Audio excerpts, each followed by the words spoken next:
गाबोन 20 डिसेम्बर खालार बेयाव जोंहा 2 बोसोर आबुं जागोन। आं बेनि थाखाय BTR ओनसोलनि गासैबो रायजो राजा आं साबायखर जासिदों।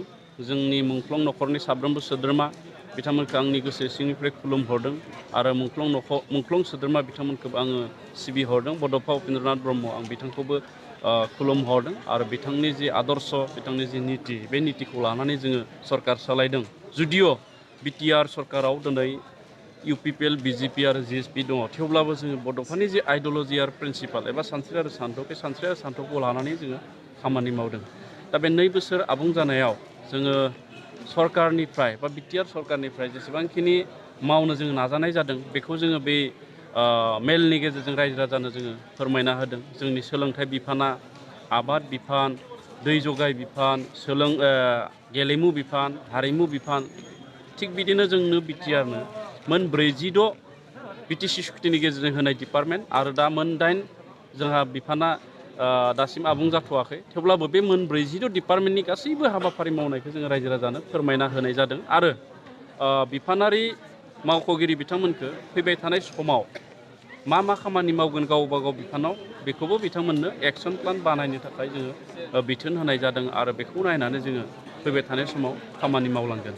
आरो नैबे BTR सुक्तिया 2023 मायथाइनि 27 डिसेम्बराव जिहेतु बोसोरथाम जागोन, बे बोसोरथाम जानायनि सिगां जोङो जिखिना दफाफोरखौ मावफुंनो हाबाय बे दफाफोरखौबो मावफुंजानाय दफाफोरखौ जोङो रायजो राजानो फोरमायना होनाय जादों। NDFBनो माखासे केस बोखारनाय, NDFBनि माखासे सोद्रोमानो रांखान्थि अनसुंथाइ होनाय, बर' रावखौ आसामनि लोगो राव महरै गनायनाय, बर' मिडियामनि थाखाय आलादा बिथोनगिरि सोरजिनाय आरो गुबुन लामा दालां, गुबुन अनुस्थान प्रतिष्ठान जिखिनाखौ मावफुंजाबाय बे मावफुंजानायखौ जों रायजो राजानो फोरमायना होनाय जादों।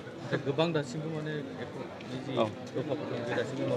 नंगौ, भारत सरकार आरो आसाम सरकारा फैबाय थानाय 2024 मायथाइनि सिगां एबा लकसभा बिसायख'थिनि सिगां बे दफाफोरखौ मावफुंगोन होननानै खोथा होनाय जादों आरो जोंबो सरकारनिफ्रायबो आरो एबसुनिफ्राय बा UBPOनिफ्राय बा बर' दैदेनगिरि बिथांमोनाबो सरकारजों सावरायबाय थादों। दाख्लैबो डिसेम्बर दाननि गिबि सप्तायाव जायफ्रा भारतनि गोजौ मासिगिरि बा अफिसार लेभेलनि बिथांमोनजों सावरायनाय जादों आरो बाहाय खोब मोजां फिथाइ मोनदों आरो जोङो मिजिंथिदों जे BTR सुक्तिनि दफाफोरा मोनफ्रोमबो मावबाय थादों। दाख्लैबो डिसेम्बर दाननि गिबि सप्तायाव जायफ्रा भारतनि गोजौ मासिगिरि बा अफिसार लेभेलनि बिथांमोनजों सावरायनाय जादों आरो बाहाय खोब मोजां फिथाइ मोनदों आरो जोङो मिजिंथिदों जे BTR सुक्तिनि दफाफोरा मोनफ्रोमबो मावफुंजागोन।